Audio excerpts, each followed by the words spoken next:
umekuwa mzuri. Kwa hiyo tunafurahi kupata Mafia Boxing kisha ameweza kusogeza mchezo wa ngumi mbele kidogo. Matukio mengi tumezoea tukiyaona yakichezwa sehemu mbalimbali. Hii ni fight ya pili kama nitakuwa sijakosea inachezwa kwenye uwanja huu.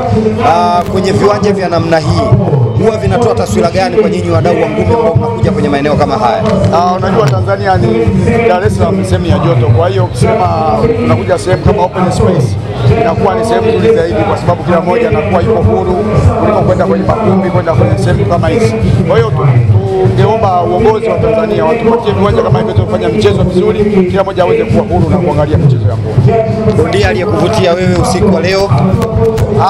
Kwa kweli bondia aliyenivutia usiku wa leo ni bondia kutoka kwenye kambi ya Mafia Boxing. Kwa kweli wamecheza vizuri, ukiangalia vijana wa Mafia Boxing wamecheza vizuri sana.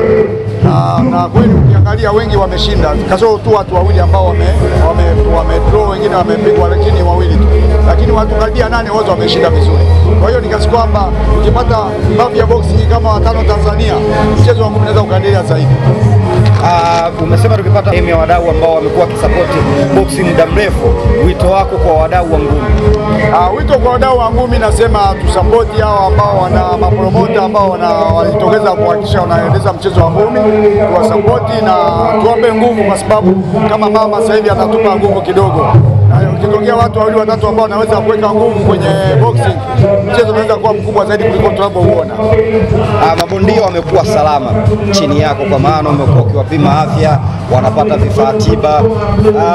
Kuelekea fight hii, kuna changamoto yoyote labda uliipata kwa bondia yoyote kwenye kupima afya? Kwenye kupima afya tumepima vizuri, tumeanza vizuri, tunamalizia vizuri, ila nimeona bondia mmoja Roland Jaffet ndiye ameumia mkono. Sisi tushasema mtu yote kama amemaliza fight, ana shida yoyote imejitokeza, hadi ofisini atapewa taratibu, ataenda hospitali, atatibiwa kama kawaida. Sisi tushalitoa hilo, kila mmoja anaelewa. Atakayekuja sawa, asipokuja sawa, lakini akijitokeza tu atahudumiwa vizuri, tena atapewa kipaumbele. Sasa labda wanaweza wakawa wanaogopa, kuna pesa atatozwa ama ni nini?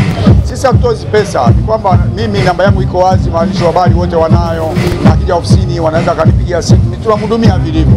Kwa hiyo bondia yote ambaye naona ameumia, ana shida aina yoyote, hadi ofisini Jumatatu atahudumiwa vizuri. Neno lako sasa kwa wadau wa ngumi na wapenda michezo kwa ujumla? Kwa wadau wa ngumi nasema tujitokeze, kama ngumi zinakuwepo siku nyingine kama hivi walivyojitokeza, watu walikuwa ni wengi, pia na wadhamini wawe wengi. Pia tunamshukuru mama kwa kujitokeza kutusapoti. Kwa hiyo tunaomba tusapotiane ili mchezo wa ngumi uweze kukua zaidi. Asante. Shukrani sana.